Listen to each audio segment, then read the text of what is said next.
वडील गेल्यानंतर कधी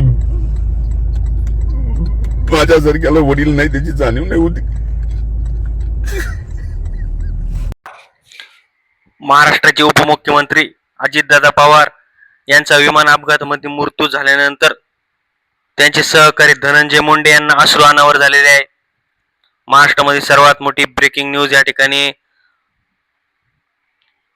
हुनर कर्तबगार नेता आज हरवलेला आहे आणि आज महाराष्ट्र पोरका झालेला आहे.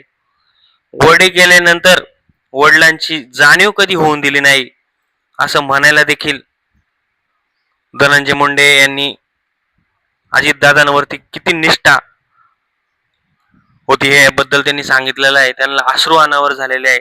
आज महाराष्ट्र पोरका झालेला आहे.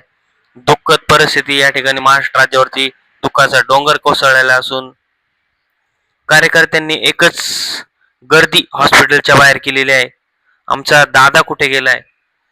अजितदादा पवार म्हणजे महाराष्ट्र राज्याचा लाडका दादा, एकदम हसून खेळून परखडपणे मत व्यक्त करणारा नेता. अजितदादा सारखा नेता होणे परत शक्य नाही. आपण सर्वजण अजित यांच्या पवार कुटुंबियांच्या दुःखात सहभागी असून परमेश्वर त्यांना दुःखातून बाहेर येण्यासाठी ताकद देव. पण आज महाराष्ट्राचं खऱ्या अर्थाने मोठे नुकसान झालेलं आहे.